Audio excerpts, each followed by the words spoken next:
Hi പ്രിയപ്പെട്ടവരെ, കത്തോലിക്ക സഭയിൽ വനിതാ പൗരോഹിത്യം അനുവദിച്ചിട്ടില്ല എന്നുള്ളത് ഇപ്പോഴത്തെ പ്രശ്നമല്ല, പണ്ട് മുതലുള്ള പ്രശ്നം തന്നെയാണ്. ആ സാഹചര്യത്തിലാണ് കാർബൻട്രി ആർച്ച് ബിഷപ്പായി, അതായത് ആംഗ്ലിക്കൻ സഭയുടെ അവരുടെ പോപ്പ് എന്ന് പറയാവുന്ന പ്രധാന സ്ഥാനത്ത് ഒരു വനിത ചുമതലയേൽക്കുന്നു എന്നത് ഇപ്പോൾ വളരെ ചർച്ചാ വിഷയമായിരിക്കുകയാണ്. ആ സാഹചര്യത്തിൽ കത്തോലിക്ക സഭയിൽ വനിതാ പൗരോഹിത്യം നൽകണമെന്ന ആവശ്യത്തിന് ആക്കം കൂടുകയാണ്. ഈ വിഷയത്തിൽ സിസ്റ്റർ സോണിയ ഫേസ്ബുക്കിൽ ഒരു പോസ്റ്റ് ഇട്ടിരുന്നു. വളരെ നല്ലൊരു പോസ്റ്റാണ്, നല്ലൊരു ചിന്തയായിരുന്നു. എന്നാൽ ആ പോസ്റ്റിൽ സിസ്റ്റർ എഴുതിയ വരികളിലെ ഒരു ചെറിയ അപാകത, ഒരു ന്യൂനത ശ്രദ്ധപ്പെടുത്താനാണ് ഞാനിപ്പോൾ ഈ വീഡിയോ ചെയ്യുന്നത്.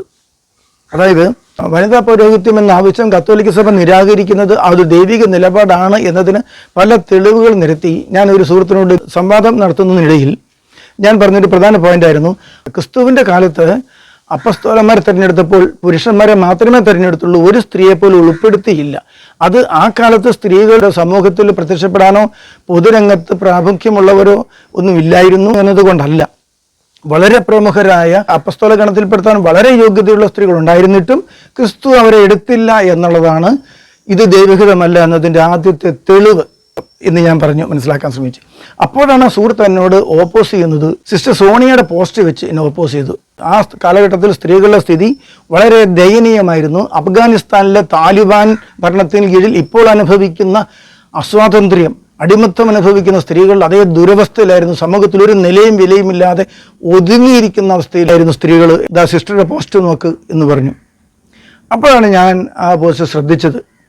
അതിൽ സിസ്റ്റർ നല്ലൊരു രീതിയിലാണ് അവതരിപ്പിച്ചിരിക്കുന്നതെങ്കിലും ചെറിയൊരു അപാകത വന്നതാണ്. സിസ്റ്ററുടെ ആ പോസ്റ്റ് ഷക്കേന ന്യൂസ് യൂട്യൂബിൽ വീഡിയോ ആയിട്ട് പോസ്റ്റ് ചെയ്തിട്ടുണ്ടായിരുന്നു. ആ വീഡിയോയുടെ ഒരു ഭാഗം ഒന്ന് കാണാം. അഫ്ഗാനിസ്ഥാനിലെ സർവകലാശാലയിൽ സ്ത്രീകൾ എഴുതിയ പുസ്തകങ്ങൾ നീക്കം ചെയ്യുന്ന താലിബാനികളെ കുറിച്ചുള്ള വാർത്തയും ചിത്രങ്ങളുമായിരുന്നു അത്. അഫ്ഗാനിസ്ഥാൻ എന്ന രാജ്യത്തിന്റെ ഭരണം താലിബാൻ തീവ്രവാദികൾ ഏറ്റെടുത്തതിനു ശേഷം ആ രാജ്യത്തെ സ്ത്രീകളുടെ ജീവിതം തീർത്തും ദുസ്സഹമായി തീർന്നു എന്നതിന്റെ മറ്റൊരു തെളിവാണ് ആ വാർത്ത. നൂറ്റാണ്ടുകൾക്ക് മുൻപ് ദൈവപുത്രനായ ക്രിസ്തു ഈ ഭൂമിയിൽ മനുഷ്യാവതാരം ചെയ്ത കാലഘട്ടത്തിലും മുകളിൽ പറഞ്ഞ അതേ സാഹചര്യമായിരുന്നു യഹൂദ സമൂഹത്തിലെ സ്ത്രീകൾക്കും ഉണ്ടായിരുന്നത്.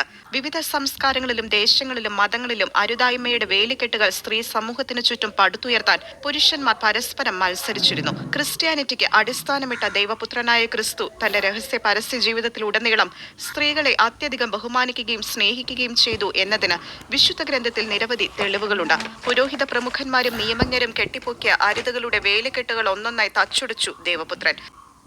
കേട്ടല്ലോ. അപ്പോൾ ഈ ദൈവപുത്രന്റെ രഹസ്യ പരസ്യ ജീവിതത്തിൽ ഉടനീളം സ്ത്രീകളെ ബഹുമാനിച്ചിരുന്നു, പരിഗണിച്ചിരുന്നു എന്ന് പറയുന്നു. നമുക്ക് ബൈബിൾ വായിക്കുമ്പോൾ വളരെ കൃത്യമായി മനസ്സിലാവും. ഒത്തിരിയേറെ സ്ത്രീകൾ അനുഗമിച്ചിരുന്നു. പ്രമുഖരായ സ്ത്രീകൾ അവിടെ ഉണ്ടായിരുന്നു. ഒത്തിരി പ്രമുഖരായ സമൂഹത്തിൽ വലിയ നിലയും വിലയുമുള്ള സ്ത്രീകൾ അവിടെ ഉണ്ടായിരുന്നു. അതിന് ബൈബിൾ മാത്രമല്ല, മറ്റു ചില ഗ്രന്ഥങ്ങൾ നോക്കിയാലും നമുക്ക് കൂടുതൽ മനസ്സിലാവും. ഞാൻ പറഞ്ഞു വരുന്നൊരു പോയിന്റ് ഇതാണ്. ദൈവപുത്രനെ ഉയർത്താൻ യഹൂദജനത്തെ അത്രയ്ക്ക് ഇകഴ്ത്തേണ്ട കാര്യമുണ്ടോ? ഇല്ല. അതില്ലാതെ തന്നെ പറ്റൂല യാഥാർത്ഥ്യങ്ങൾ അവതരിപ്പിക്കാൻ. ഇത് ചരിത്രപരമായ സിസ്റ്റർ പറഞ്ഞതിലൊരു പോരായ്മയുള്ളത് ഇങ്ങനെയാണ്. സ്ത്രീകൾ പുറത്തിറങ്ങാനാവാത്ത രീതിയിലുള്ള, സമൂഹത്തിൽ പ്രത്യക്ഷപ്പെടാനാവാത്ത രീതിയിലുള്ള അവഗണനയുള്ള കാലമായിരുന്നെങ്കിൽ ഈ ദൈവപുത്രൻ്റെ രഹസ്യ ജീവിതത്തിലോ പരസ്യ ജീവിതത്തിലോ സ്ത്രീകൾക്ക് കൂടെ നിൽക്കാനോ സമൂഹത്തിൽ പ്രത്യക്ഷപ്പെടാനോ പറ്റില്ലായിരുന്നു. അങ്ങനത്തെ ഒരു സാമൂഹിക അന്തരീക്ഷത്തെ വെല്ലുവിളിച്ചുകൊണ്ട് അപ്പോൾ ഒരു വിപ്ലവം ഉണ്ടാക്കിയിട്ടില്ല. ആ സാമൂഹിക അന്തരീക്ഷത്തിൽ എങ്ങനെയാണോ ആ രീതി തന്നെയാണ് സ്ത്രീകളുമായുള്ള ഇടപാടുകൾ പോന്നിരുന്നത്. യേശുവിനോടൊപ്പം സ്ത്രീകൾ അനുഗമിക്കുന്നു എന്നതിൻ്റെ പേരിൽ ആരും തന്നെ ആക്ഷേപിച്ചിട്ടില്ല. പിന്നെ ആക്ഷേപിച്ചത് എന്താണ്? ചുങ്കക്കാരും വേശ്യകളും യേശുവിനെ സമീപിക്കുന്നു, യേശുവിൻ്റെ കൂടെ നടക്കുന്നു എന്നുള്ളതായിരുന്നു ആക്ഷേപം. സ്ത്രീകൾ കൂടെ നടക്കുന്നു എന്ന ആക്ഷേപമല്ല. യഹൂദജനം ആ കാലത്ത് ലോകത്തിലെ ഏത് ജനതയെക്കാളും ഉയർന്ന സാംസ്കാരിക നിലവാരം പുലർത്തിയിരുന്നു. കൂടുതൽ അനുഗ്രഹിക്കപ്പെട്ട ജനമായിരുന്നു എന്ന് മനസ്സിലാക്കണം. എത്ര ഉയർന്ന സ്ത്രീകൾ ഇസ്രായേലിൽ ഉണ്ടായിരുന്നു. അത് നമുക്ക് ബൈബിളിൽ നിന്ന് കാണാം, ചരിത്രത്തിലും കാണാൻ പറ്റും. പഴയ നിയമം നോക്കിയാൽ ഇസ്രായേലിനെ ഭരിച്ചിരുന്നവരിൽ പോലും ഉണ്ടായിരുന്നു. രാജാക്കന്മാരില്ലാത്ത കാലത്ത് ഇസ്രായേലിൽ ന്യായാധിപയായിട്ടും സൈന്യാധിപയായിട്ടുമൊക്കെ ദെബോറ പ്രവർത്തിച്ചത് നമുക്കറിയാം. അങ്ങനെ ദെബോറയായിരുന്നു ഇസ്രായേലിനെ കുറേ കാലം നയിച്ചിരുന്നത്. അതുമാത്രമാണോ? ആ കാലത്ത് വളരെ ഏകാധിപതിയായിട്ട് ഭരിച്ചിരുന്ന അത്താലിയ രാജ്ഞിയെക്കുറിച്ച് അറിയാമല്ലോ.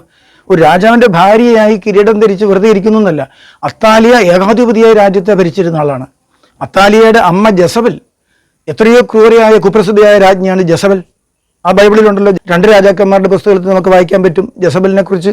ജൂഡിത്ത് വളരെയേറെ ഇസ്രായേലിനെ സ്വാധീനിച്ച, വളരെയേറെ ഇസ്രായേലിന് കരുത്തു പകരുകയും ചെയ്ത പ്രമുഖ വനിതയായിരുന്നില്ലേ യൂദിത്ത്. എസ്തേർ രാജ്ഞി, ഇസ്രായേലിൽ വളരെയേറെ പ്രാമുഖ്യമുണ്ടായിരുന്ന എസ്തേർ രാജ്ഞി, ഇവരൊക്കെ വളരെ പ്രമുഖയായ വനിതകളായിരുന്നില്ലേ? ഇത് മാത്രമാണോ? ഹുൽദ പ്രവാചകയെക്കുറിച്ച് അറിയാമല്ലോ.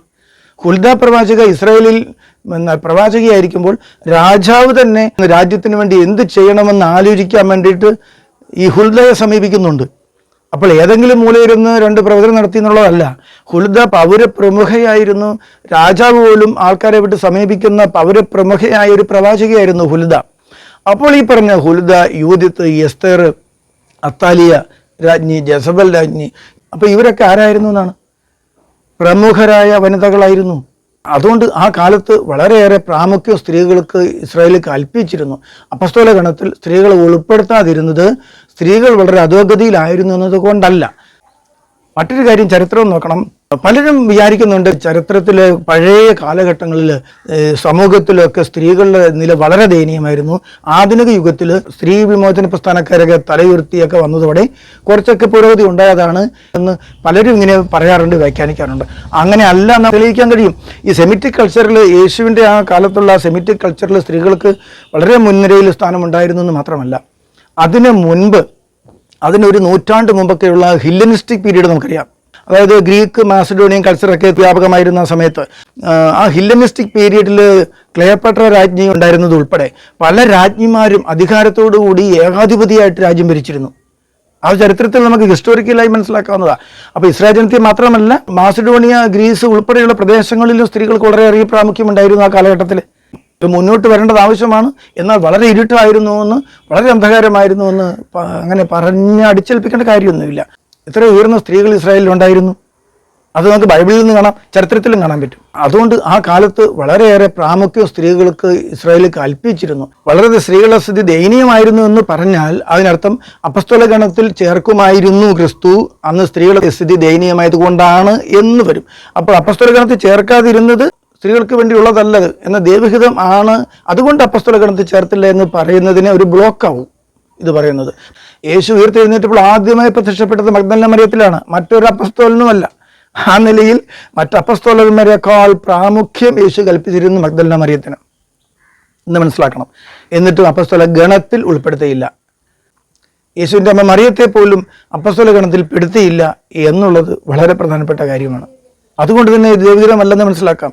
കഴിഞ്ഞ കാലങ്ങളിൽ യഹൂദരിൽ പ്രവാചകന്മാരൊക്കെ ഉണ്ടായിരുന്നെങ്കിൽ പോലും മോശയുടെ അഹ്റോന്റെ കാലം മുതൽ പുരോഹിതന്മാരല്ലാതെ പുരോഹിതകൾ ഉണ്ടായിട്ടില്ല, വനിതാ പൗരോഹിത്യം ഉണ്ടായിട്ടില്ല എന്ന് പറയണം. യഹൂദ പൗരോഹിത്യം യേശുക്രിസ്തുവിന്റെ നിത്യപൗരോഹിത്യത്തിന്റെ നിഴലായിരുന്നു. ആദിമ നാളുകളിൽ, ക്രൈസ്തവ സഭ ഉടലെടുക്കുന്ന നാളുകളിൽ പൗരോഹിത്യം ഇന്നത്തെ രീതിയിൽ ഉണ്ടായിരുന്നില്ല. ജെറുസലേം ദേവാലയം നശിപ്പിക്കപ്പെട്ട് ബലിയർപ്പണം എന്നേക്കുമായി അവസാനിച്ച ആ നാളുകളിൽ ആണ് അപ്പസ്തോല പിന്തുടർച്ചയുള്ളവർ പൗരോഹിത്യ വസ്ത്രം യഹൂദ പുരോഹിതരുടെ രീതിയെ പിന്തുടർന്ന് അല്പം വ്യത്യാസപ്പെടുത്തിയുള്ള പൗരോഹിത്യ വസ്ത്രം ധരിച്ചു തുടങ്ങിയത്. യഹൂദ പുരോഹിതർക്ക് 2 വശത്തും കൊമ്പ് ഉള്ള കിരീടമായിരുന്നു ഉണ്ടായിരുന്നതെങ്കിൽ മുൻവശത്തും പുറവശത്തുമായി ആ കൊമ്പ് ക്രമീകരിച്ചുകൊണ്ട് മാർപ്പാപ്പാരുടെ കിരീടം, മെത്രാന്മാരുടെ കിരീടം ക്രമീകരിച്ചതൊക്കെ നമുക്കറിയാം. അപ്പോൾ ഇതൊക്കെ അല്പമൊക്കെ പുതുക്കിയിട്ടുണ്ടെങ്കിലും യഹൂദ പൗരോഹിത്യത്തിൻ്റെ തുടർച്ചയാണത്. അപ്പോൾ യഹൂദ പൗരോഹിത്യത്തെ യഹൂദർക്ക് നൽകിയ കൽപ്പനകളെയും പ്രമാണങ്ങളെയും എല്ലാം പാടെ അങ്ങ് അവഗണിച്ചുകൊണ്ടുള്ളതല്ല ക്രൈസ്തവ സഭ. ആ തറയിലാണ് ഈ കെട്ടിടം പടുത്തുയർത്തപ്പെട്ടത്. അതുകൊണ്ട് തന്നെ വനിതാ പൗരോഹിത്യം ഇവിടെ പരിഗണനാ വിഷയം പോലുമല്ല. വനിതാ പൗരോഹിത്യം കത്തോലിക്ക സഭയിൽ എന്തുകൊണ്ട് നടപ്പിലാക്കുന്നില്ല എന്നതിനെക്കുറിച്ച് മറ്റൊരു വീഡിയോ ഞാൻ ചെയ്തിട്ടുണ്ട്. ഡിസ്ക്രിപ്ഷൻ ബോക്സിൽ അതിൻ്റെ ലിങ്ക് ഉണ്ട്, അതൊന്ന് കാണണം. Okay, thank you. ഈ വീഡിയോയുടെ ലിങ്ക് ഡിസ്ക്രിപ്ഷൻ ബോക്സിലുണ്ട്, കാണണേ.